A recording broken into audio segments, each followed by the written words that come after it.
السلام علیکم ورحمۃ اللہ وبرکاتہ، نحمده ونصلی علی رسولہ الکریم، اما بعد فاعوذ باللہ من الشیطان الرجیم، بسم اللہ الرحمن الرحیم، رب اشرح لی صدری ویسر لی امری واحلل عقدۃ من لسانی یفقہوا قولی۔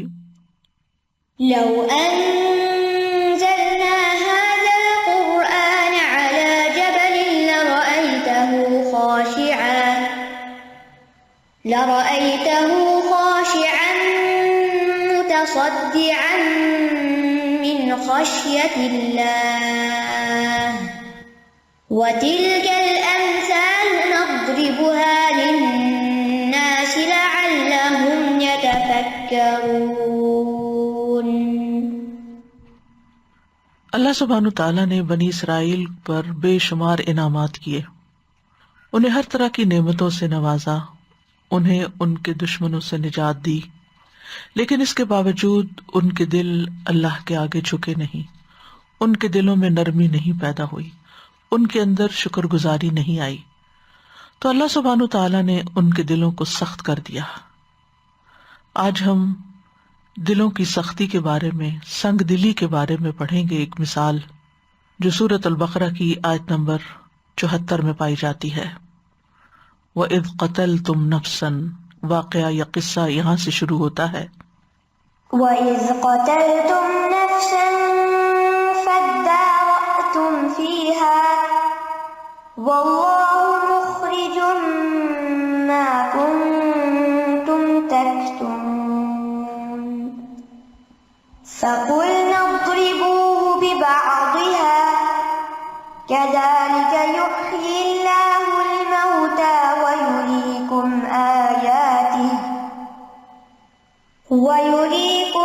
آيَاتِهِ لَعَلَّكُمْ تَعْقِلُونَ۔ ثُمَّ قَسَتْ قُلُوبُكُم مِّن بَعْدِ ذَلِكَ فَهِيَ كَالْحِجَارَةِ أَوْ أَشَدُّ قَسْوَةً وَإِنَّ مِنَ الْحِجَارَةِ لَمَا يَتَفَجَّرُ مِنْهُ الْأَنْهَارُ وَإِنَّ مِنْهَا لَمَا يَشَّقَّقُ فَيَخْرُجُ مِنْهُ الْمَاءُ وَإِنَّ مِنْهَا لَمَا يَهْبِطُ مِنْ خَشْيَةِ اللَّهِ وَمَا اللَّهُ بِغَافِلٍ عَمَّا تَعْمَلُونَ۔ اور جب تم نے ایک شخص کو قتل کر دیا، پھر تم اس کے بارے میں باہم جھگڑنے لگے، اور اللہ اسے ظاہر کرنے والا تھا جو کچھ تم چھپا رہے تھے، تو ہم نے کہا اس مقتول کو اس گائے کے بعض حصے سے ضرب لگاؤ، اسی طرح اللہ مردوں کو زندہ کرے گا، اور وہ تمہیں اپنی نشانیاں دکھاتا ہے تاکہ تم عقل سے کام لو۔ پھر اس کے بعد تمہارے دل سخت ہو گئے، گویا کہ وہ پتھروں کی طرح ہیں یا ان سے بھی زیادہ سخت، اور بے شک بعض پتھر وہ ہیں کہ ان میں سے نہریں پھوٹ نکلتی ہیں، اور بے شک ان میں سے کچھ ایسے ہیں کہ جو پھٹ پڑتے ہیں تو ان میں سے پانی نکل آتا ہے، اور بلا شبہ ان میں سے کچھ ایسے ہیں کہ وہ اللہ کے خوف سے گر پڑتے ہیں، اور اللہ ہرگز اس سے غافل نہیں ہے جو بھی تم عمل کرتے ہو۔ اس مثال کا سیاق و سباق کچھ اس طرح ہے کہ بنی اسرائیل کا ایک شخص بے اولاد تھا مگر بہت مالدار تھا، اس کا بھتیجا اس کا وارث بنتا تھا، تو بھتیجے نے چچا کو قتل کر دیا اور اس کی لاش کو رات کے وقت اپنے ہی یعنی بنی اسرائیل ہی کے ایک آدمی کے دروازے پر پھینک آیا، پھر یہ دعویٰ کر دیا کہ اس شخص نے اسے قتل کیا ہے۔ اس کے نتیجے میں سب لوگ مسلح ہو کر ان کی طرف گئے، اور ان کا قبیلہ بھی مسلح ہو گیا، اور آپس میں ایک دوسرے سے جھگڑنے لگے اور ایک دوسرے پر الزام تراشی کرنے لگے۔ تو اتنے میں ایک عقل مند شخص نے ان سے کہا کہ تم آپس میں کیوں جھگڑتے ہو؟ تمہارے درمیان اللہ کے رسول موجود ہیں، تم ان سے فیصلہ کروا لو۔ لہٰذا وہ موسیٰ علیہ السلام کے پاس آئے اور انہوں نے اس واقعے کا ذکر کیا، تو موسیٰ علیہ السلام نے فرمایا کہ اللہ تمہیں ایک گائے ذبح کرنے کا حکم دیتا ہے۔ انہوں نے کہا کیا تم ہم سے مذاق کرتے ہو؟ پھر انہوں نے گائے سے متعلق بہت سے سوالات کیے کہ اس کا رنگ کیسا ہو، اس کی شکل کیسی ہو، اور کہنے لگے کہ گائے ہم پر مشتبہ ہو گئی ہے۔ تو موسیٰ علیہ السلام نے کہا کہ وہ ایسی گائے ہے جو نہ ہل جوتتی ہے، زمین میں ہل نہیں چلاتی، نہ کھیتی کو پانی دیتی ہے، صحیح سالم ہے، اس میں کسی قسم کا رنگ اور نشان نہیں۔ تو انہوں نے کہا اب تم ٹھیک بات لائے ہو، اور پھر انہوں نے اس گائے کو ذبح کیا، اور لگتا ایسا تھا کہ وہ ذبح نہیں کریں گے۔ بہرحال اگر وہ پس و پیش نہ کرتے، بہت سے سوالات نہ کرتے، تو حکم کی اطاعت بھی ہو جاتی اور مسئلہ بھی حل ہو جاتا، لیکن چونکہ انہوں نے بحث مباحثے سے کام لیا، بہت سے سوالات کیے، تو بالآخر انہیں گائے تو مل گئی، لیکن اس کی بھاری قیمت چکانی پڑی۔ کہا جاتا ہے کہ صرف ایک ہی شخص ایسا تھا جس کے پاس وہ گائے تھی، اور اس نے پھر بہت بڑا مطالبہ کیا کہ اس گائے کی کھال بھر سونا اگر تم مجھے دو گے، یعنی گوشت تم نکال کر اتنا سونا مجھے دو گے تو تب میں تمہیں یہ گائے دوں گا۔ بہرحال انہوں نے جیسے تیسے اس گائے کو خریدا، اور اس کے بعد یہ کہ اس کو ذبح کیا۔ ذبح کرنے کے بعد اس کا ایک ٹکڑا مقتول کے جسم پر جو ہی مارا گیا تو مقتول اٹھ کر بیٹھ گیا، اور اس نے واضح طور پر اپنے بھتیجے کی طرف اشارہ کرتے ہوئے کہا کہ اس نے مجھے قتل کیا۔ اب جب دوبارہ اللہ تعالیٰ نے اس کی روح کو قبض کیا تو بھتیجے نے کہا اللہ کی قسم میں نے تو اسے قتل نہیں کیا، پھر قسم کھا لی، جبکہ اتنا بڑا معجزہ اپنی آنکھوں کے سامنے دیکھ چکے تھے۔ ان کی آنکھوں کے سامنے ایک مردہ شخص زندہ ہو کر بیٹھتا ہے اور بتاتا ہے کہ قاتل کون ہے، لیکن قاتل پھر بھی ڈھٹائی کے ساتھ قسم کھا لیتا ہے کہ میں نے قتل نہیں کیا۔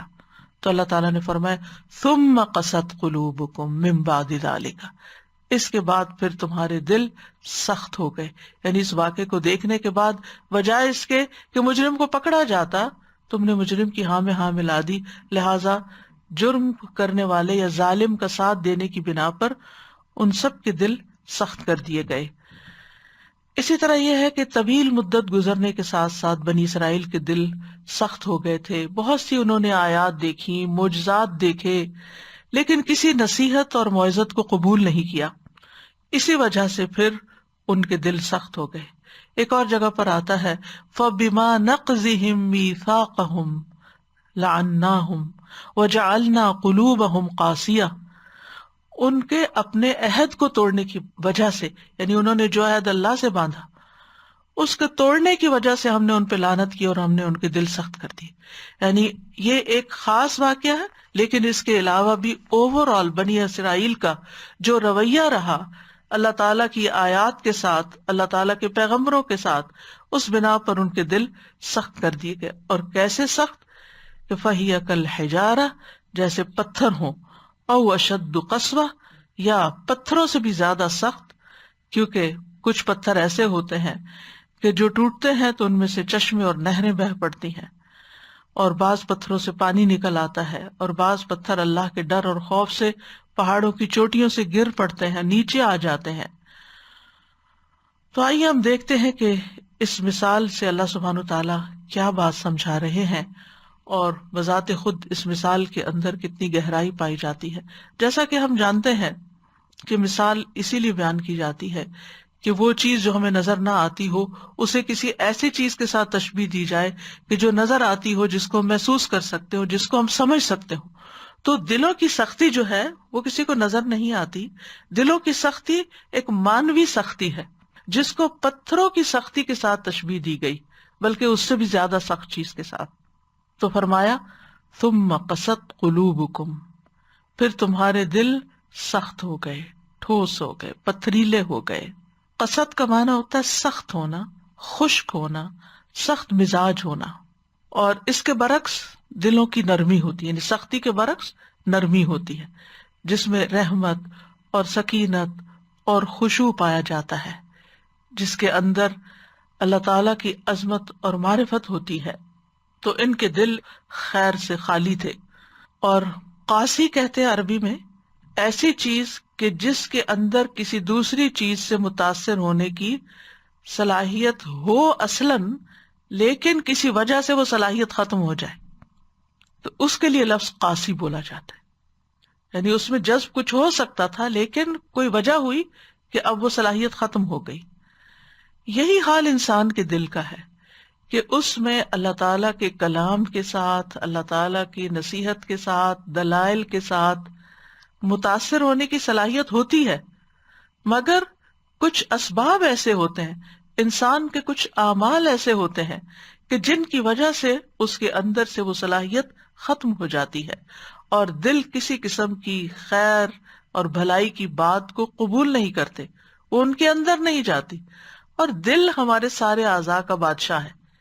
جب دل کے اندر خشیت ہوتی ہے، دل کے اندر تقویٰ ہوتا ہے، دل کے اندر ایمان ہوتا ہے، دل کے اندر نرمی ہوتی ہے، تو اس کا اثر پورے وجود پر ہوتا ہے، انسان کی پوری زندگی پر ہوتا ہے، اس کے پورے اعمال پر ہوتا ہے۔ اور جب دل سخت ہو جاتے ہیں تو سخت سے سخت بات اور پیار بھری بات اور نصیحت بھری بات پھر اثر نہیں کرتی۔ نتیجہ کیا ہوتا ہے کہ انسان خیر کی باتوں کو ایک کان سے سنتا ہے، دوسرے سے نکال دیتا ہے، بڑی بڑی عبرتناک واقعات اور مثالیں اپنے سامنے دیکھتا ہے، لیکن اس کے دل پر کسی قسم کا کوئی اثر نہیں ہوتا۔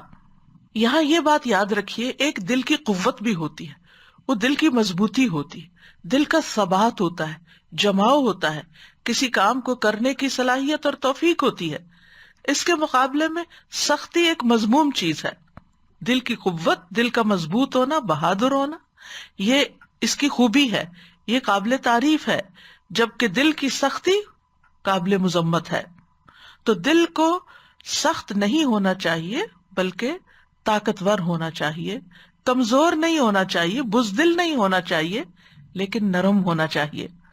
فرمایا ثم قست قلوبکم من بعد ذلک، اس کے بعد، یعنی اوپر جو واقعہ گزرا خاص طور پر اس کے بعد، لیکن عمومی طور پر ان سارے انعامات اور معجزات کو دیکھنے کے بعد جو اللہ تعالیٰ نے بنی اسرائیل کو دیے، جیسے اللہ تعالیٰ نے ان کی توبہ قبول کر لی، پھر اسی طرح من و سلوہ انہیں دیا، پھر اسی طرح ان پر جب پہاڑ معلق کر کے ان سے وعدہ لیا کہ خذوا ما آتیناکم بقوہ، کتاب کو مضبوطی سے پکڑو، پھر اس کو ٹال دیا۔ پھر آپ دیکھیے کہ کس طرح دشمنوں سے نجات دی، کس طرح ان کو تورات دی گئی، ان کے اندر پیغمبر بھیجے گئے۔ تو یہ سارے جو انعامات تھے، ایک کے بعد ایک نعمت، ایک کے بعد ایک نعمت، جس کا ان آیات سے پہلے تفصیل کے ساتھ سورۃ البقرہ میں ذکر ہو چکا ہے، اور یہ اس سلسلے کی ایک طرح سے آخری آیت ہے کہ جس میں یہ بتایا گیا کہ ان ساری چیزوں کو پا کر تم نے جب اللہ کی بات نہیں مانی تو پھر تمہارے دل سخت ہو گئے۔ اللہ سبحانہ تعالیٰ نے بنی اسرائیل کو طیبات عطا کی تھی، اللہ سبحانہ تعالیٰ نے ان کو دشمن سے نجات عطا کی تھی، ان کے اندر انبیاء بھیجے تھے، ان کو باقی جہان والوں پر فضیلت عطا کی تھی۔ وَأَنِّي فَضَّلْتُكُمْ عَلَى الْعَالَمِينَ، یعنی ہر طرح کے انعامات اور اکرامات تھے، لیکن اتنی ہی شدت کے ساتھ ان کی طرف سے نافرمانیاں بھی تھیں اور ڈھٹائی کا رویہ تھا، جو ہمارے لیے ایک بہت بڑا سبق ہے کہ اگر کوئی بھی ایسی قوم جس پر اللہ تعالیٰ کے انعامات ہوں، جس کے پاس اللہ کا پیغمبر آیا ہو، جس کے پاس اللہ کی کتاب محفوظ شکل میں ہو، اور پھر وہ اس کو کوئی اہمیت نہ دے، تو پھر اللہ سبحانہ وتعالیٰ ان سے ہدایت کی توفیق چھین لیتا ہے۔ یہاں ان کے دلوں کی سختی کو کس چیز سے مثال دی گئی؟ فَهِيَ كَالْحِجَارَةِ، تو ان کی مثال پتھروں جیسی ہو گئی، او اشد قسوہ، یا اس سے بھی زیادہ سخت، یعنی وہ سختی میں پتھر کی مانند ہے، اور پتھر جو ہے وہ لوہے سے بھی سخت ہوتا ہے، کیونکہ فولاد ہو، سیسا ہو، لوہا ہو، پیتل ہو، اس قسم کی جتنی بھی دھاتیں ہیں جو سخت دھاتیں ہوتی ہیں، جب انہیں آگ میں پگھلایا جائے تو وہ پگھل جاتی ہیں۔ اس کے برعکس پتھر آگ میں پگھلتا نہیں ہے، وہ ٹوٹ جاتا ہے، ریزہ ریزہ ہو جاتا ہے، لیکن میلٹ نہیں ہوتا۔ تو یہاں اسی لیے دلوں کو پتھروں سے تشبیہ دی گئی کہ وہ جب سخت ہو جاتے ہیں تو پھر وہ پگھلتے نہیں، پھر ایسے لوگوں پر اللہ کا کلام اثر نہیں کرتا۔ پھر فرمایا او اشد، او یہاں شک کے لیے نہیں ہے کہ اللہ تعالیٰ کو نعوذ باللہ شک تھا کہ وہ پتھروں کی طرح تھے یا پھر وہ اس سے بھی سخت تھے، یہ شک کی بات نہیں ہے، بلکہ اس کے کئی معنی کیے گئے ہیں۔ ایک معنی یہ ہے کہ بل کے معنوں میں اضراب کے لیے، کہ پتھر کی طرح بلکہ اس سے بھی سخت، یا پھر تنویع کے لیے، تنویع کہتے ہیں اقسام بیان کرنے کو۔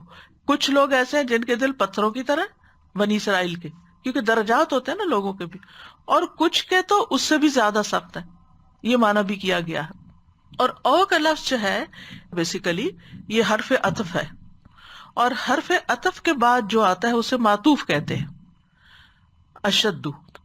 اور اس کا قاعدہ لغت عربی کے مطابق معطوف کا اعراب وہی ہوتا ہے جو حرف عطف سے پہلے کا ہوتا ہے. تو حرف عطف سے پہلے کیا ہے؟ کل حجارتی زیر آ رہی ہے، لیکن او اشدو آ گیا ہے. ہونا تو چاہیے تھا او اشدی، لیکن اشدو آ گیا. تو ایسا کیوں ہے؟ یہ قرآن کا اعجاز ہے. یہاں پر آپ دیکھیے کہ اصل میں اشدو سے پہلے ہم محذوف ہے، اور اشدو اس کی خبر ہے، یعنی ہم اشد قسوہ، اور یوں یہ جملہ اسمیہ بن جاتا ہے. اور لغت میں جملہ اسمیہ جو ہے یہ ثبات کا معنی دیتا ہے، یعنی ایسا ہی ہے. یعنی یہ بات جو کہی گئی ہے کہ او اشد قسوہ، تو اس پر بعض لوگوں نے اعتراض کیا کہ کیا اللہ تعالیٰ کو پتا نہیں تھا کہ وہ حجارہ ہیں یا زیادہ سخت ہیں، پتھر ہیں یا پتھروں سے بھی سخت ہیں؟ تو بات یہ ہے کہ بعض یہود کے دل حجارہ تھے اور بعض اس سے بھی زیادہ سخت تھے. اور اسی طرح ہم جانتے ہیں کہ دلوں کی حالت بدلتی بھی رہتی ہے. تو بعض وقت وہ حجارہ کی طرح ہوتے تھے، پتھر کی طرح، اور بعض اوقات اس سے بھی زیادہ سخت. اب دیکھیے کہ پتھر کے لیے سخت ہونا ایک خوبی ہے، یعنی پتھر کا سخت ہونا اس کے لیے خیر کا باعث ہے، کیونکہ اس سے سختی مطلوب ہے. جو کام پتھر سے لیا جانا ہے اس کے لیے اس کو پتھر ہی ہونا چاہیے، کیونکہ اگر وہ پتھر نو مثال کے طور پر پہاڑ ہے، چٹانیں ہیں، اگر یہ پہاڑ سخت نہ ہو تو کیا ہو؟ ہوا آئے اور سب کو اڑا کے لے جائے، بارش برسے اور سب بہہ جائیں، یا دھوپ نکلے اور اگر مثلاً برف بھی ہے تو وہ بھی ساری پگھل جائے. تو پتھروں کے لیے تو سختی ان کی خوبی ہے، لیکن انسان کے لیے پتھر جیسا ہونا اس کی مذمت ہے. سنگ دل، اسٹون ہارٹیڈ. اردو میں بھی آپ دیکھیں سنگ دل کہتے، سنگ پتھر کو کہتے فارسی میں. تو حجارہ کے بھی اپنے فائدے ہیں، یعنی پتھروں کے اپنے فائدے ہیں جو کہ آگے آیت میں آ رہے ہیں. لیکن جب کوئی شخص پتھر جیسا ہو جاتا ہے، پتھر دل ہو جاتا ہے، جیسے اردو میں کہتے پتھر دل ہے فلاں، تو پتھر دل ہو جاتا ہے تو پھر اس کے اندر سے کوئی خیر نہیں نکلتی. یعنی پتھر اپنی اصلی شکل میں بڑی خیر رکھتا ہے اپنے اندر، لیکن انسان جب پتھر بنتا ہے تو اس کے اندر تو کوئی خیر رہتی ہی نہیں، اور صرف پتھر یا چٹان یا کوئی پتھر کا ٹکڑا چھوڑے بڑے بڑے پہاڑ. جب کوہ طور نے تجلی دیکھی اللہ سبحانہ وتعالیٰ کی تو کیا ہوا؟ ریزہ ریزہ ہو گیا. حالانکہ پتھروں کو توڑنے کے لیے بہت بڑی فورس چاہیے ہوتی ہے، ڈائنامائٹ چاہیے ہوتا ہے، اٹامک فورسز چاہیے ہوتی ہے پتھروں کو توڑنے کے لیے، لیکن وہ پہاڑ ریزہ ریزہ ہو گیا آن کی آن میں. اسی طرح موسیٰ علیہ السلام نے جب عصا مارا تھا چٹان کے اوپر تو کیا ہوا؟ اس سے 12 چشمے پھوٹ پڑے، اس میں سے خیر نکل پڑی. اسی طرح لو انزلنا هذا القرآن على جبل لرأيته خاشعا متصدعا من خشیۃ اللہ. اگر ہم اس قرآن کو کسی پہاڑ پر اتارتے، یعنی اللہ کا کلام اپنے اندر اتنی قوت رکھتا ہے کہ اگر یہ پہاڑ پر بھی اترے تو پہاڑ بھی ریزہ ریزہ ہو جائے، ٹکڑے ٹکڑے ہو جائے، اللہ کے ڈر سے جھک جائے، پست ہو جائے. اور یہاں اسی لیے فرمایا، اور یہ مثالیں ہم لوگوں کے لیے بیان کرتے ہیں تاکہ وہ غور و فکر کریں کہ اگر قرآن مجید میرے دل پر اثر نہیں کر رہا تو کہیں میرا دل سخت تو نہیں. یعنی یہ اپنا جائزہ لینے کی، جیسے آپ دیکھیں فزیکلی بھی اگر ہارٹ ہارڈ ہو جائے تو انسان کے لیے موت ہو سکتی ہے، اس کا فنکشن ختم ہو سکتا ہے، اس کا کام کرنا بند ہو سکتا ہے، تو وہ انسان کے لیے موت کا پیغام ہوتا ہے. اور اسی طرح اسپرچولی بھی اگر دل سخت ہو جائے تو یہ انسان کی روحانی موت ہوتی ہے. تو ہم میں سے ہر ایک کو اپنے دل کا جائزہ لینا چاہیے. وہ کہتے ہیں نا 3 مواقع پر اپنے دل کا جائزہ لیتے رہو، قرآن سنتے وقت، ذکر کی محفلوں میں، اور تنہائی کے اوقات میں. اگر اس میں دل نہ لگے تو سمجھو کہ پھر دل نہیں پتھر ہے سینے میں. تو ہم سب کو اپنے دلوں کا جائزہ لینا چاہیے کہ قرآن سنتے وقت ہماری کیفیت کیا ہوتی ہے، ہمارا دل کتنا لگتا ہے، ہمارے اندر کیسا ارتعاش آتا ہے. کیونکہ جب زلزلہ آتا ہے یا زمین کے اندر ارتعاش پیدا ہوتا ہے تو پتھر بھی کانپ اٹھتے ہیں، پتھر گر پڑتے ہیں، پتھر ٹوٹ جاتے ہیں. لیکن انسان ہے کہ اس پر اللہ کا کلام اثر نہیں کرتا. تو فرمایا وَإِنَّ مِنَ الْحِجَارَةِ، اور بے شک بعض پتھر لما البتہ ایسے ہیں جو یتفجر منہ الانہار، اس میں سے نہریں پھوٹ پڑتی ہیں. یتفجر، تفجر کا معنی ہوتا ہے کثیر مقدار میں وسیع پیمانے پر کسی چیز کا پھٹنا. اور نہریں جو ہوتی ہیں اس میں آپ دیکھیں کہ زیادہ پانی نکلتا ہے نا، زیادہ پانی بہتا ہے. یعنی کچھ پتھر ایسے بھی ہیں جہاں سے پانی کی نہریں پھوٹتی ہیں، جن سے لوگ خود پانی پیتے ہیں، اپنے کھیتوں اور جانوروں کو پلاتے ہیں اور بہت سے فائدے اٹھاتے ہیں. اور پتھر جب پھٹتا ہے تو کہتے ہیں کہ ایک مکعب میٹر پتھر کو توڑنے کے لیے 16,700 ٹن فورس کی ضرورت ہوتی ہے، اور 37 ملین پاؤنڈ فورس کی صرف 3/3 پتھر کو توڑنے کے لیے ہوتی ہے. یعنی اگر آپ اس کو کرش کرنا چاہیں تو 73 ملین پاؤنڈز فورس آپ کو چاہیے. لیکن یہ پتھر اللہ کے ڈر سے کیسے پھٹتے ہیں، اللہ کے حکم سے کیسے پھٹتے ہیں کہ وہاں سے پانی نکل آتا ہے. اصل میں آپ دیکھیں کہ جب بادل اور بارش آتی ہے تو زمین کے اندر پانی جذب ہونا شروع ہو جاتا ہے اور وہ زمین کے اندر کی سٹریمز کے چلا جاتا ہے. لیکن ان سٹریمز کے اوپر آس پاس پتھر بھی ہوتے ہیں جس کی وجہ سے وہ پانی زمین سے باہر نہیں نکلتا.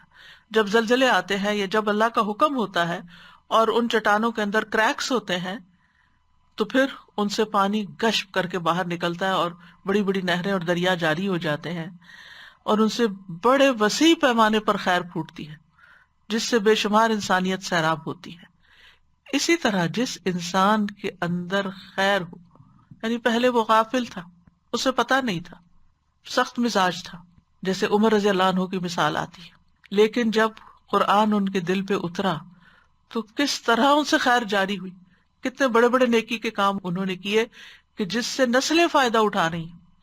کیونکہ نہروں سے جو پانی نکلتا ہے وہ پھر بہتے بہتے سینکڑوں میل دور تک چلا جاتا ہے، اس کے اثرات بہت دور دور تک جاتے ہیں. اور سورس کیا ہے؟ پتھر کا پھٹنا.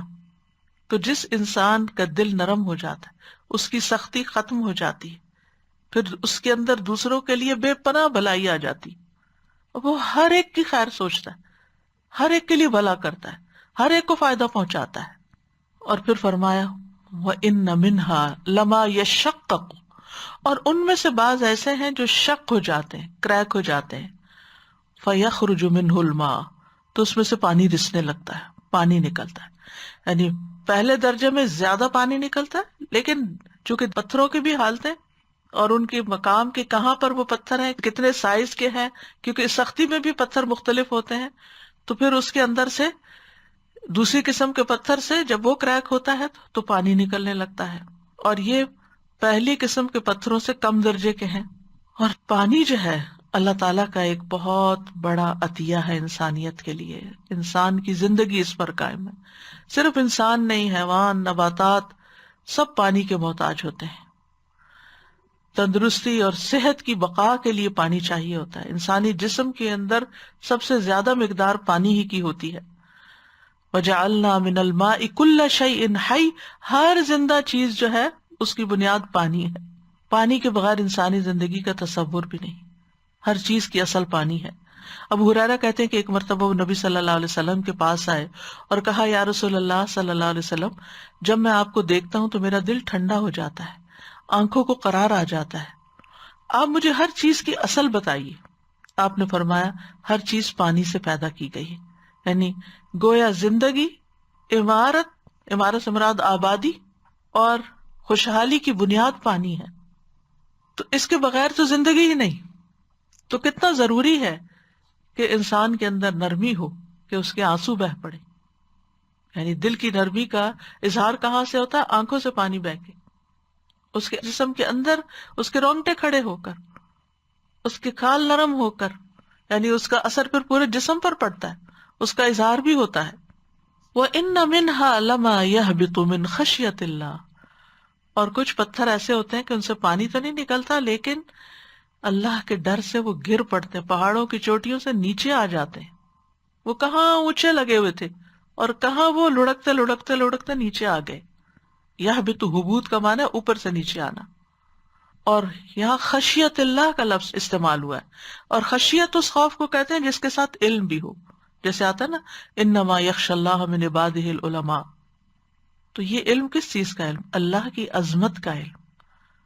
تو پتھروں کے اندر بھی اللہ کی ہیبت جب آتی، اللہ کی عظمت کا احساس جب پیدا ہوتا ہے تو وہ گر پڑتے ہیں. مجاہد کہتے ہیں پہاڑ کی چوٹی سے جب بھی چٹان گرتی ہے اور کسی بھی پتھر سے جب نہر پھوٹتی ہے یا اس میں سے پانی نکلتا ہے تو ایسا صرف اللہ کے خوف کی وجہ سے ہوتا ہے، کیونکہ انسان، حیوانات، نباتات کے علاوہ جمادات کے اندر بھی اللہ کی معرفت ہے. اسی لیے ہر چیز اللہ کی تسبیح بیان کر رہی ہے، اسی لیے ان کے اندر اللہ کی خشیت آتی. آپ کو معلوم ہے نا کہ جب جمعہ کا دن آتا ہے تو ہر چیز قیامت کے آنے سے ڈرنے لگتی ہے. تو ہر چیز کیسے ڈرنے لگتی؟ کیونکہ ان کے اندر بھی اللہ کی معرفت ہے. ایک انسان ایسا ہے جو سنگ دل ہوتا ہے تو اس کے اندر اللہ کی معرفت نہیں ہوتی. اور پھر آپ دیکھیے کہ یہاں پر جو ترتیب بیان ہوئی وہ بھی بڑی دلچسپ ہے. سب سے پہلے تفجر کی بات کی گئی، پھر تشقق کی بات ہے، پھر حبوط کی بات ہے. تو آپ دیکھیں کہ اوپر سے پہاڑ سے پتھر لڑکتے ہیں نا تو وہ صرف اوپر ہی ہلچل نہیں ہوتی، کہتے ہیں کہ وہ سب سے پہلے زمین کے اندر ہوتی ہے، پھر اس کے بعد دوسرے درجے کی ہوتی ہے، پھر اس کے بعد پہاڑ سے اوپر سے پتھر لڑکتے ہیں. وَمَا اللَّهُ بِغَافِلٍ عَمَّا تَعْمَلُونَ، اور اللہ اس سے غافل نہیں جو تم عمل کرتے ہو.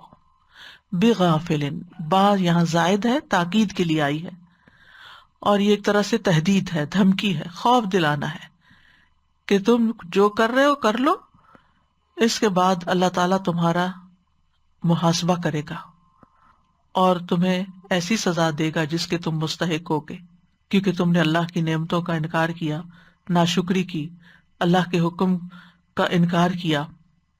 اور یاد رکھیے کہ یہاں جو اللہ تعالیٰ کے بارے میں یہ آیا نا کہ وہ غافل نہیں ہے، تو اللہ کا غافل نہ ہونا اس کی صفات سلبیہ میں سے ہے.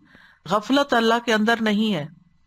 صفات سلبیہ ایسی ہوتی ہیں جن کا اللہ سبحانہ وتعالیٰ اپنی ذات سے نفی کر دیتا ہے کہ اللہ ایسا نہیں ہے، اور یہ دو چیزوں پر مشتمل ہوتی ہیں. ایک اس چیز کی نفی کرنا جس کا وہاں ذکر ہوا ہے، یعنی غفلت کی نفی ہے غافل میں، اور دوسرا اس کے برعکس اس کی صفت کمال کو ثابت کرنا. غافل نہیں تو پھر کیا ہے؟ پوری طرح جاننے والا ہے. تو اللہ اس سے غافل نہیں جو لوگ عمل کر رہے ہیں. اور اس کو ایک قرات میں یعملون بھی پڑھا گیا ہے، اور یہاں براہ راست بنی اسرائیل سے خطاب ہے، اس دور کے بھی جب یہ واقعہ پیش آیا، اور پھر اس کے بعد نبی صلی اللہ علیہ وسلم کے زمانے کے یہود جو ہیں ان سے بھی خطاب ہے، اور اس کے بعد بھی. اور پھر جیسا کہ آیات سے ایک سبق لینا ہوتا ہے تو اس میں ہم سب کے لیے بھی ایک بہت بڑا سبق ہے کہ اگر ہم اللہ سبحانہ تعالیٰ کے کلام سے اثر نہیں لیتے تو پھر یہ ڈرنے کی بات ہے، فکر مندی کی بات ہے. تو بنیادی طور پر تو بنی اسرائیل کی سرزنش کی گئی کہ تم عجیب قوم ہو کہ مردے کا جی اٹھنا تم نے اپنی آنکھوں سے دیکھا، پھر بھی تم اپنے کفر اور سرکشی پر ڈٹے رہے، تمہارے دل نرم نہ ہوئے، پتھر جیسے ہو گئے، اس سے بھی سخت ہو گئے. اور ہم جانتے ہیں کہ بنی اسرائیل کے دلوں کی سختی اس سے بھی پتہ چلتی کہ جو انہوں نے اللہ کے کلام کے ساتھ کیا، جو انہوں نے اللہ کے انبیاء کے ساتھ کیا.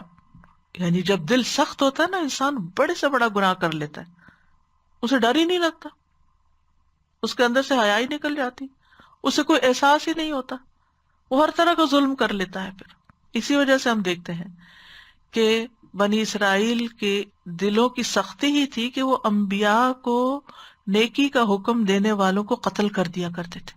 آپ سوچئے اگر ہمارے سامنے اللہ کے رسول صلی اللہ علیہ وسلم آ جائیں تو ہمارے دلوں کا حال کیا ہو، ہمارے اندر کیسی محبت ہو، ہماری کیفیت ہی بدل جائے.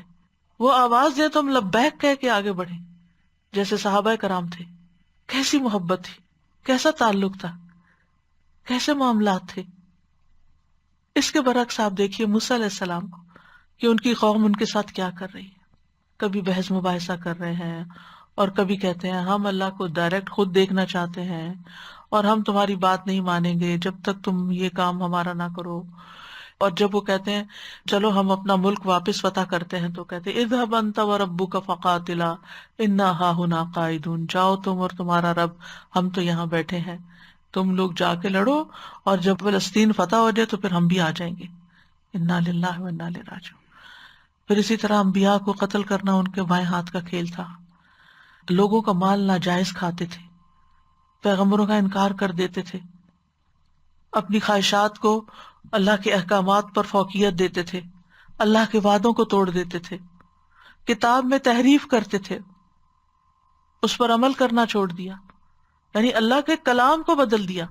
آپ دیکھیے کہ کبھی ایسا ہوتا ہے نا، پڑھتے وقت کوئی منہ سے لفظ غلط نکل جائے تو کہتے استغفر اللہ، واپس پڑھتے۔ امام بھی تراویح میں بھول جائے، واپس پیچھے سے پوری آیت پڑھتے، یہ اللہ کے ڈر کی وجہ سے، کلام کے ادب کی وجہ سے۔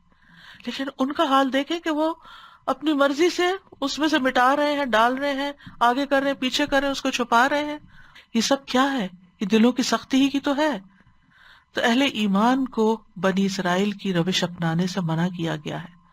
اللہ تعالیٰ کا فرمان ہے أَلَمْ يَأْنِ لِلَّذِينَ آمَنُوا أَن تَخْشَعَ قُلُوبُهُمْ لِذِكْرِ اللَّهِ وَمَا نَزَلَ مِنَ الْحَقِّ وَلَا يَكُونُوا كَالَّذِينَ أُوتُوا الْكِتَابَ مِن قَبْلُ فَطَالَ عَلَيْهِمُ الْأَمَدُ فَقَسَتْ قُلُوبُهُمْ وَكَثِيرٌ مِّنْهُمْ فَاسِقُونَ۔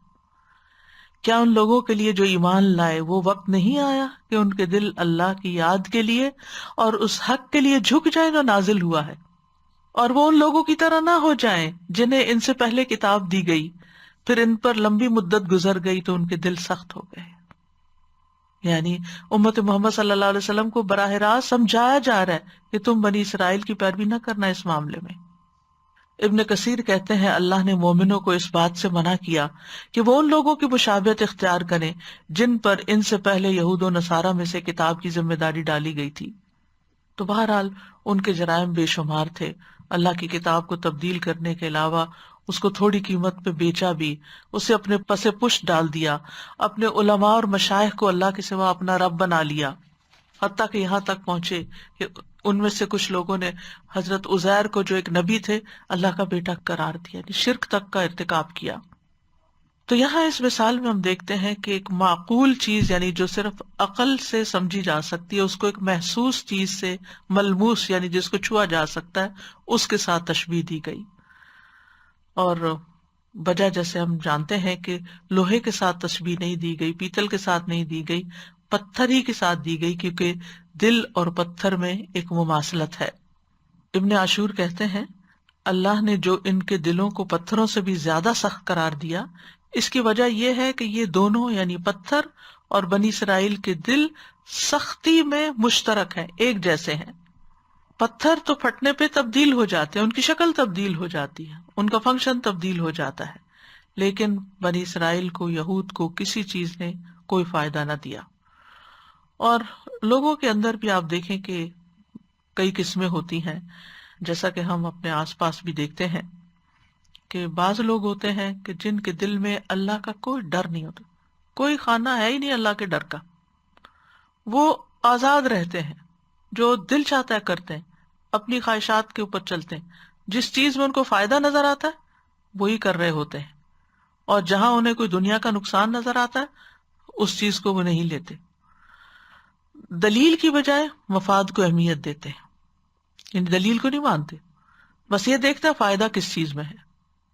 اگر نفس ان کا کہے کسی چیز کے آگے جھکنے کو کہ گدھے کو استاد بنا لو تو وہ بھی کر لیں گے، لیکن جہاں اللہ کا حکم آئے وہاں ان کے دل جھکنے کو تیار نہیں۔ دوسری قسم کے لوگ وہ ہوتے ہیں کہ جن کے دل میں کچھ نہ کچھ حرام حلال کا لحاظ رہتا ہے، ان کو خیال ہوتا ہے کہ مرنے کے بعد اللہ کے پاس حاضر ہونا ہے، تو عام حالات میں وہ اللہ سے ڈر کے زندگی بسر کر رہے ہوتے ہیں۔ روزمرہ زندگی میں عام طور پر لوگوں کو ان سے کوئی نقصان نہیں پہنچتا، لیکن پھر بھی ان کے اندر کسی نہ کسی درجے کی پیچیدگی ہوتی ہے، ان کے اندر نفس کے چھپے ہوئے جذبات ہوتے ہیں کہ جس کی وجہ سے اگر کوئی غیر معمولی واقعہ پیش آ جائے، کوئی ان کے نفس پہ چیز گراں گزر جائے تو پھر پھٹ پڑتے ہیں، پھر وہ لحاظ چھوڑ دیتے ہیں، تقویٰ ان کے ہاتھ سے چلا جاتا ہے۔ عام حالات میں، نارمل حالات میں وہ اچھے انسان ہوتے ہیں، لیکن غیر معمولی حالات میں پھر ان کے اندر وہی ہوتا ہے جو کسی اللہ سے نہ ڈرنے والے کے اندر حرکتیں ہوتی ہیں، یعنی اللہ سے نہ ڈرنے والے جیسے ریا کرتے ہیں ویسے ہی کرتے ہیں۔ صرف تیسری قسم کا انسان ایسا ہے جو پورے معنوں میں، حقیقی معنوں میں اللہ سے ڈرتا ہے، جو واقعی اللہ کو پہچانتا ہے اور اپنے آپ کو بھی پہچانتا ہے، اپنی کمزوریوں کو بھی جانتا ہے۔ وہ صرف عام حالات میں ہی اللہ سے نہیں ڈرتا، بلکہ ہر طرح کے حالات میں اللہ سے ڈرتا ہے، اپنے اوپر خود نگرانی کرتا ہے۔ نہ کسی کی محبت اس کو اللہ کی ناراضگی کی طرف لے جاتی ہے اور نہ کسی سے نفرت، کیونکہ عام طور پر لوگ محبت اور نفرت میں پھر عدل نہیں کر پاتے، وہ اللہ کی ناراضگی کے کام شروع کر دیتے ہیں، تو وہ کبھی بھی کسی سے بے انصافی نہیں کرتے، وہ اپنا مسلسل احتساب کرتے رہتے ہیں اور پھر اسی کے مطابق زندگی بسر کرتے ہیں جو اللہ کی پسند کی ہوتی ہے۔ تو آپ دیکھیے کہ یہاں اس مثال میں بھی اللہ تعالیٰ نے 3 طرح کے پتھروں کا بتایا ہے کہ بعض انسان جن کے دل میں اللہ کا ڈر ہوتا ہے ان کے آنکھوں سے آنسو بہتے ہیں، خیر کثیر ان کے اندر ہوتی ہے۔ کچھ لوگ خشک چٹان کی طرح ہوتے ہیں، تھوڑا بہت پانی رستا ہے، تھوڑی خیر ہوتی ہے، اور کچھ جو ہیں وہ لڑک کے نیچے گر جاتے ہیں۔ تو بہرحال بعض نے کہا کہ پتھروں کی مثال آنسوؤں سے متعلق بھی ہے جو کہ دل کی نرمی کا اظہار ہوتا ہے۔ کچھ لوگ زیادہ رونے والے ہوتے ہیں، کچھ لوگ کم روتے ہیں اور کچھ کبھی بھی نہیں روتے، یا کچھ کا صرف دل روتا ہے۔ تو بہرحال یہ مختلف قسمیں بتائی گئی ہیں۔ اصل بات وہی ہے کہ پتھر ان انسانوں سے بہتر ہوتے ہیں کہ جن کے دل سخت ہوتے ہیں، بنیادی طور پر یہ بات سمجھائی گئی ہے، لیکن ویسے غور و فکر کی کئی چیزیں لوگوں نے بطور سبق لی ہیں۔ تو چونکہ پتھروں کی 3 قسمیں ہیں، تو بعض انسان جو ہے وہ خیر کی چابیاں ہوتے ہیں، جہاں جاتے ہیں خیر ہی پھیلاتے ہیں، مبارک ہی ہوتے ہیں۔ وَجَعَلَنِي مُبَارَكًا أَيْنَمَا كُنتُ، ان سے بڑا نفع پہنچتا ہے، بکثرت خیر ان سے نکلتی ہے۔ حدیث میں آتا ہے لوگوں میں سب سے بہترین وہ ہے جو لوگوں کے لیے سب سے زیادہ فائدہ مند ہے۔ ایک شخص نے آپ سے پوچھا کہ کون سے لوگ اللہ کو زیادہ محبوب ہیں اور کون سے اعمال زیادہ پسندیدہ ہیں، تو آپ نے فرمایا وہ لوگ اللہ کو زیادہ پیارے ہیں جو لوگوں کے لیے سب سے زیادہ فائدہ مند ہوں۔ اور اللہ کے نزدیک پسندیدہ اعمال کیا ہیں؟ کسی مسلمان کو خوش کر دینا، کسی کی تکلیف دور کر دینا، کسی کا قرضہ ادا کر دینا، کسی سے بھوک دور کر دینا، اور جس نے اپنے غضب کو روک لیا اللہ اس کی خامیوں پہ پردہ ڈال دے گا۔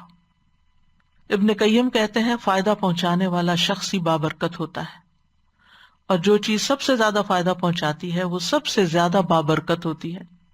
اور لوگوں میں سے بابرکت انسان وہ ہوتا ہے جہاں بھی جاتا ہے اس سے فائدہ اٹھایا جاتا ہے۔ آپ دیکھیں نہر یا دریا جب چلتا ہے تو کیسا ہوتا ہے، کبھی کسی طرف رخ موڑ لیتا ہے، کبھی کسی طرف، جدھر جدھر جاتا ہے وہاں وہاں خیر ہی خیر ہوتی چلی جاتی ہے۔ لہذا ہم دیکھتے ہیں کہ صحابہ میں بھی کچھ لوگ ایسے تھے کہ جو ہر طرح کے خیر کے کام کرتے تھے، جیسے ابو بکر رضی اللہ عنہ، کہ ایک ہی دن میں جب نبی صلی اللہ علیہ وسلم نے کچھ سوال کیے اپنے صحابہ سے کہ جنازہ کس نے پڑھا، تو انہوں نے کہا میں نے پڑھا، مسکین کو کھانا کس نے کھلایا، تو انہوں نے کہا میں نے کھلایا، مریض کی عادت کس نے کی، اور روزے سے کون ہے، تو یہ سب کام حضرت ابو بکر ایک ہی وقت میں ایک ہی دن میں فجر کی نماز سے پہلے کر چکے تھے۔ تو نیکی کا کوئی بھی موقع ضائع نہیں کرنا چاہیے۔ کم سے کم درجہ نیکی کا کیا ہے کہ انسان اپنا شر دوسروں تک نہ لے جائے۔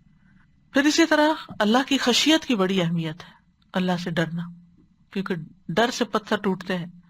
اللہ کی خشیت انبیاء کی صفت بھی ہے، وَيَخْشَوْنَهُ وَلَا يَخْشَوْنَ أَحَدًا إِلَّا اللَّهُ، فرشتوں کی صفت بھی ہے، يَخَافُونَ رَبَّهُم مِّن فَوْقِهِمْ وَيَفْعَلُونَ مَا يُؤْمَرُونَ، متقین کی صفت ہے، الَّذِينَ يَخْشَوْنَ رَبَّهُم بِالْغَيْبِ، اللہ کا قرب پانے کے لیے اللہ کا تقوی ضروری ہے۔ اِنَّ أَكْرَمَكُمْ عِندَ اللَّهِ أَتْقَاكُمْ، ابن قیم کہتے ہیں عام مومن خوف رکھتے ہیں، علماء اور اللہ کی معرفت رکھنے والے خشیت رکھتے ہیں، اور اللہ سے محبت کرنے والے ہیبت رکھتے ہیں، اور اللہ کے مقربین اللہ کی تعظیم کرتے ہیں۔ جو اللہ کے قریب ہوتے ہیں وہ اللہ سبحانہ وتعالیٰ کی عظمت کرتے ہیں، اور جس انسان کے دل میں جتنی اللہ کی معرفت ہوتی ہے اس کے دل میں اتنی ہی خشیت ہوتی ہے۔ منافق اللہ سے نہیں ڈرتا، مومن احسان اور خشیت کو جمع کرتا ہے، منافق بدعملی اور بے خوفی جمع کرتا ہے، یعنی کام بھی کچھ نہیں کرتا اور ڈرتا بھی نہیں۔ اسی طرح اللہ کے ڈر سے رونے والے جو ہیں ان کی بھی بڑی فضیلت ہے۔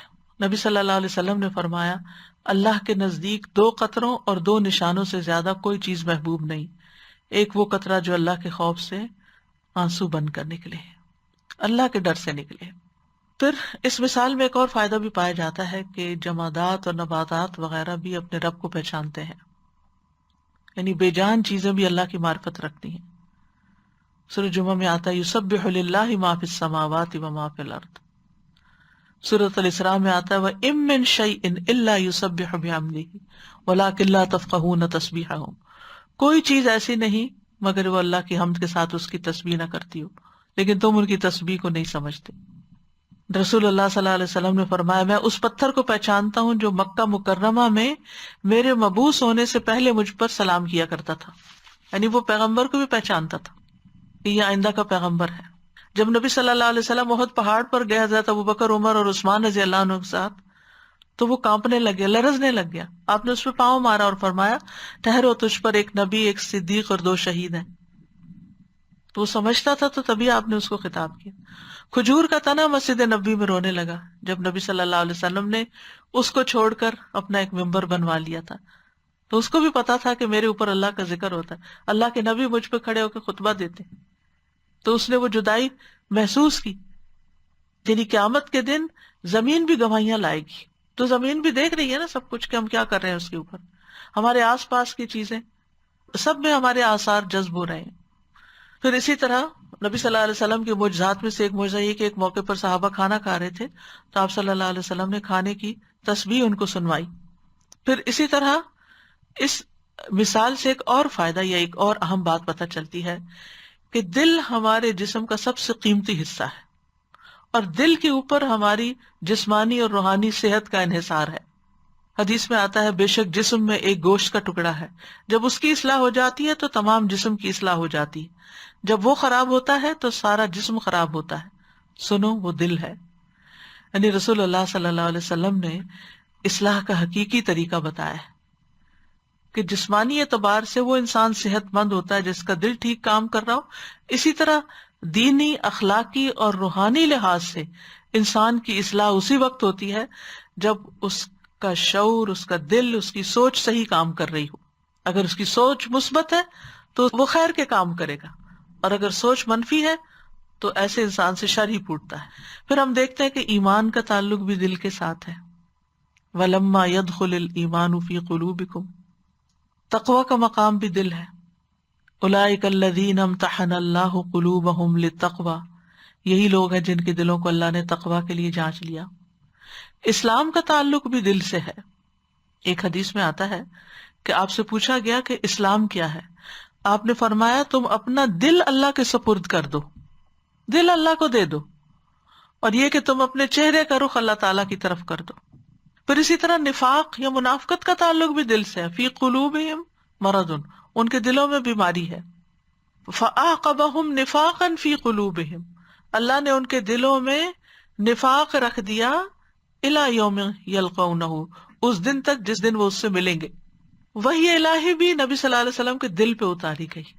وَإِنَّهُ لَتَنزِيلُ رَبِّ الْعَالَمِينَ نَزَلَ بِهِ الرُّوحُ الْأَمِينُ عَلَى قَلْبِكَ لِتَكُونَ مِنَ الْمُنذِرِينَ، وہی دل پر اتری۔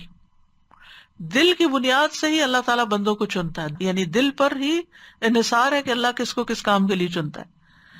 عبداللہ بن مسعود فرماتے ہیں، بے شک اللہ نے بندوں کے دلوں پر نظر فرمائی تو قلب محمد کو بندوں کے دلوں میں سب سے بہتر پایا صلی اللہ علیہ وسلم، اس لیے اللہ نے ان کو اپنے کام کے لیے منتخب کر لیا اور انہیں پیغمبری کا شرف عطا کر کے مبعوث کر دیا۔ پھر قلب محمد صلی اللہ علیہ وسلم کے بعد بندوں کے دلوں پر نظر فرمائی تو صحابہ کے دل کو سب سے بہترین پایا، چنانچہ اللہ نے انہیں اپنے نبی کا وزیر بنا دیا، ان کے ساتھ ملا دیا۔ اللہ سبحانہ وتعالیٰ بھی ہماری شکلیں نہیں دیکھتے، ہمارے دل دیکھتے ہیں کہ نیتیں کیسی، اندر کیسا ہے، سوچتے کیا ہو، خیالات کیسے ہیں، جو کہہ رہے ہو وہ دل میں ہے بھی کہ نہیں، کہیں قول و فعل میں تضاد تو نہیں۔ اور پھر یہ بھی کہ دل سوچنے سمجھنے کی صلاحیت رکھتا ہے۔ حضرت علی کہتے ہیں کہ بے شک عقل دل میں ہوتی ہے، یعنی سوچنے سمجھنے کی صلاحیت کا تعلق دل سے ہے. دل ہی کے اندر نیکی اور گناہ کی پہچان ہوتی ہے. یعنی استفت قلبک، اپنے دل سے پوچھو کہ یہ کوئی کام کرنا چاہیے یا نہیں کرنا چاہیے. ابن مسعود کہتے ہیں وہ شخص ہلاک ہوا جس کا دل نیکی کو نیکی اور برائی کو برائی نہ سمجھے. جب وہ پتھر ہوگا تو پھر وہ کیا سمجھے سوچے گا. حذیفہ کہتے ہیں کہ دلوں کی 4 اقسام ہیں. غلاف میں لپٹا ہوا دل، بس یہ کافر کا دل ہے. ٹیڑھا دل، یہ منافق کا دل ہے. ملاوٹ کے بغیر دل، گویا اس میں چراغ چمک رہا ہو، یہ مومن کا دل ہے. اور ایک دل وہ ہوتا ہے جس میں کچھ ایمان ہوتا ہے کچھ نفاق ہوتا ہے، ملا جلا دل ہوتا ہے. ہمیں دیکھنا چاہیے کہ ہمارے اندر کون سا دل ہے. ایمان کی مثال یوں ہے جیسے کوئی درخت ہو جس کو پاکیزہ پانی مدد دیتا ہو. نفاق کی مثال ایسے جیسے پھوڑا پھنسی ہو جس کو پیپ اور خون مدد دیتا ہو. بس ان دونوں میں سے جو بھی دل پہ غالب آ جائے وہی حالت غالب آ جائے گی. یعنی اگر ایمان زیادہ ہوگا تو نفاق کنٹرول ہو جائے گا، اور اگر نفاق کی شدت زیادہ ہوئی تو ایمان کمزور ہو جائے گا. پھر یہ بھی یاد رکھیے کہ بندوں کے دل اللہ کے ہاتھ میں ہے، اس لیے اللہ ہی سے دعائیں کرتے رہنے چاہیے کہ ہمارے دلوں کو ہدایت پہ قائم رکھے. پھر یہ کہ دل کی حالت بدلتی رہتی ہے، الٹ پلٹ ہوتی رہتی ہے.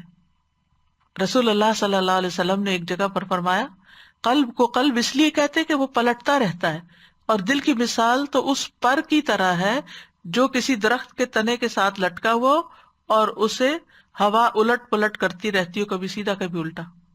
اسی طرح ایک اور مثال سے سمجھایا، آدم کا دل اس ہنڈیا سے بھی زیادہ تیزی کے ساتھ بدلتا ہے جو خوب کھول رہی ہو. یعنی اتنی تیزی سے تبدیلیاں آ جاتی ہیں دل میں. تو بہرحال دل کی سختی جو ہے وہ دل کی مذموم حالت ہے جس سے پناہ مانگنی چاہیے، کیونکہ اللہ سے ڈرنے والوں کی صفت کیا ہوتی ہے کہ جب ان کے سامنے قرآن پڑھا جاتا ہے تو ان کی کھالوں کے رونگٹے کھڑے ہو جاتے ہیں، وہ اپنے رب سے ڈرنے لگتے ہیں، پھر ان کی کھالیں اور ان کے دل اللہ کے ذکر کی طرف نرم ہو جاتے ہیں. یاد رکھیے دل سخت ہونا بدبختی کی علامت ہے، ناکام انسان کی علامت ہے. رسول اللہ صلی اللہ علیہ وسلم نے فرمایا ایسا بندہ ناکام و نامراد ہوا جس کے دل میں اللہ نے انسانیت کے لیے رحم نہیں رکھا. جس کے اندر کوئی رحم نہیں وہ ناکام و نامراد ہے. اور جہنمی ہونے کی علامت ہے کہ انسان کے اندر سخت مزاجی ہو، بدخوئی ہو اور تکبر ہو. یعنی دل کی یہ سختی جو ہے، یہ ہجارہ جو ہے، یہ جہنم کا ہجارہ ہی بننے والا ہے. دل کی سختی کی وجوہات کیا ہوتی ہیں؟ ایمان کے بعد کفر کے رستے پہ چلنا، اللہ کی آیات سے اعراض برتنا، یعنی جب نصیحت کی جائے تو توجہ ہی نہ دینا، غفلت میں پڑے رہنا، لاہیتاً قلوبہم، اللہ کے ذکر سے روگردانی کرنا، منہ موڑ لینا، رب کو یاد نہ کرنا، فرائض سے پیچھے رہنا خصوصاً جمعہ وغیرہ سے، گناہ کرنا کیونکہ گناہ دلوں پہ غلبہ پا لیتے ہیں. رسول اللہ صلی اللہ علیہ وسلم نے فرمایا دلوں میں سے ہر دل کے آگے گناہوں کے بادل آ جاتے ہیں. جس طرح چاند کے آگے بادل آتے ہیں، چاند چمک رہا ہوتا ہے، اچانک بدلی سامنے آ جاتی ہے اور وہ تاریک ہو جاتا ہے. جب بدلی سامنے سے ہٹ جاتی ہے تو روشن ہو جاتا ہے. گناہ سے توبہ کر لیتا ہے انسان تو دل پھر چمکنے لگتا ہے. اور ہمارے دل کا حال تو ہم اپنے کو خود ہی جانتے ہیں نا، کوئی اور تو نہیں جانتا. اس لیے علاج بھی خود ہی کرنا ہوگا کہ اگر دل میں کسی وقت کچھ بھی ایسی چیز آئے تو فوراً اس کی صفائی کر دی جائے. دل فتنے قبول کرتے ہیں، دلوں میں ہی دنیا کی محبت ہوتی ہے. رسول اللہ صلی اللہ علیہ وسلم نے فرمایا اس ذات کی قسم جس کے ہاتھ میں میری جان ہے، تمہارے اوپر یقیناً دنیا برسا دی جائے گی، یعنی تمہیں بہت دنیا مل جائے گی، یہاں تک کہ تم میں سے کسی ایک کے دل کو کوئی چیز ٹیڑھا نہ کرے گی مگر مزید دنیا کی طلب. یعنی دنیا کی لالچ، ہرس، زیادہ سے زیادہ کی لالچ دلوں کو ٹیڑھا کر دیتی. اسی طرح عام روزمرہ زندگی میں کثرت کلام اور کثرت طعام بھی دلوں کو بگاڑنے کا سبب بنتے ہیں. بعض سلف صالحین کہتے ہیں 2 خصلتیں دل کو سخت کر دیتی ہیں، زیادہ بولنا اور زیادہ کھانا پینا. ابن قیم کہتے ہیں دل کو بگاڑنے والے 5 امور ہیں. نمبر 1، لوگوں سے زیادہ گھل مل کے رہنا، یعنی ہر وقت سوشلائز کرنا. خواہش پرستی، اللہ کے علاوہ کسی اور سے دلی تعلق رکھنا، یعنی اللہ سے بڑھ کے تعلق. زیادہ کھانا، زیادہ سونا، یہ 5 چیزیں دل کو خراب کرنے والی چیزوں میں سب سے بڑی چیزیں ہیں. اسی طرح چیخنا چلانا، صفوں کی درستگی کا خیال نہ رکھنا. تو دلوں کی سختی کے انسان کے اوپر نتائج بھی ہوتے ہیں. اس کے نتیجے میں انسان اللہ کے کلام کو اہمیت نہیں دیتا، قرآن پڑھنے کو اور قرآن کی مجلس میں دل نہیں لگتا، دین کی بات سننے کا شوق نہیں رہتا، کوئی نصیحت کی بھی جائے تو اس کو فراموش کر دیتا ہے۔ وَنَسُوا حَظًّا مِّمَّا ذُكِّرُوا بِهِ، نعمتوں کا زوال شروع ہو جاتا ہے۔ سب سے بڑی بات یہ کہ دل کا سکون لٹ جاتا ہے، ایمان رخصت ہو جاتا ہے یا بہت کمزور پڑ جاتا ہے، لوگوں کی نفرت اور بغض کا باعث بھی بن جاتا ہے۔ دلوں کی سختی اور گمراہی جو ہے یہ اللہ تعالیٰ کی ناراضگی کا سبب بنتی ہے۔ علاج کیا ہے؟ ایمان کو مضبوط بنانے کے طریقے اختیار کریں، وہ چیزیں جو ایمان کو بڑھائیں، مضبوط کریں، مثلاً قرآن کی کثرت سے تلاوت اور تدبر سے پڑھنا اس کو، کیونکہ قرآن شفا ہے۔ اپنی زبان کی اصلاح، رسول اللہ صلی اللہ علیہ وسلم نے فرمایا کسی آدمی کا ایمان درست نہیں ہوتا جب تک اس کا دل درست نہ ہو، اور اس کا دل درست نہیں ہوتا جب تک اس کی زبان درست نہ ہو جائے۔ تو اپنے منہ سے نکلے ہوئے الفاظ پہ غور کرنا، پھر یتیم اور مسکین کا لحاظ رکھنا، دل کو اخلاقی برائیوں سے پاک رکھنا جیسے خیانت، حسد، بغض، نفرت، پھر رات کا قیام، سحری کے وقت اللہ کے آگے گڑ گڑا کے رونا، دعائیں کرنا، نیک صحبت، حلال کھانا، ہر ماہ 3 روزے رکھنا، گناہ ہونے پر فوری توبہ کرنا، روزانہ 100 بار استغفار کرنا۔ رسول اللہ صلی اللہ علیہ وسلم نے فرمایا میرے دل پر پردہ سا آ جاتا ہے، اسی وجہ سے میں ایک دن میں 100 بار اللہ سے استغفار کرتا ہوں۔ یہ ہمیں لازم اپنے اوپر کر لینا چاہیے، گن کے، یا تسبیح پکڑے یا انگلیوں پہ کرے، لیکن گن کے کم از کم 100 بار ضرور، اور سوچ کے استغفر اللہ استغفر اللہ استغفر اللہ، اور جتنا زیادہ اتنا ہی اچھا ہے۔ پھر کثرت سے موت کو، قبر کو، حشر کو، حساب کتاب، جسر جہنم، ان سب چیزوں کو یاد کرنا چاہیے۔ نبی صلی اللہ علیہ وسلم نے فرمایا لذتوں کو توڑنے والی چیز موت کا تذکرہ کثرت سے کیا کرو۔ قبرستان جانا عورتوں کے لیے تو منع ہے، لیکن مردوں کے لیے یہ کہ قریب سے گزرے انسان، اس سے عبرت پکڑے کہ ایک دن ہماری جگہ بھی یہی ہوگی، اللہ کرے وہ بھی نصیب ہو، کیونکہ اب اس قسم کی موتیں ہونے لگی ہیں کہ جس میں بعض اوقات وہ بھی نصیب نہیں ہوتی۔ رسول اللہ صلی اللہ علیہ وسلم نے فرمایا میں نے تمہیں قبرستان جانے سے منع کیا تھا، اب میرے اوپر یہ ظاہر ہوا کہ اس سے دل نرم ہوتے ہیں، سختی کا علاج ہے دلوں کی، آنکھیں آنسو بہاتی ہیں، آخرت کی یاد تازہ ہوتی ہے، اس لیے قبرستان جایا کرو۔ تو بہرحال خلاصہ یہ ہے کہ اگر انسان چاہتا ہے کہ اپنے دل کو نرم کرے تو پھر وہ کام کرے جس سے دل نرم ہوتے ہیں، اور سب سے اہم چیز یہ کہ دعا کرے، ربنا لا تزغ قلوبنا بعد اذ ہدیتنا وہب لنا من لدنک رحمہ انک انت الوہاب، اللہم مصرف القلوب صرف قلوبنا علی طاعتک، اللہم یا مقلب القلوب ثبت قلوبنا علی دینک، اللہم انی اعوذ بک من شر سمعی ومن شر بصری ومن شر لسانی ومن شر قلبی ومن شر منی، اللہم انی اعوذ بک من علم لا ينفع ومن قلب لا يخشع ومن نفس لا تشبع ومن دعوت لا يستجاب لها،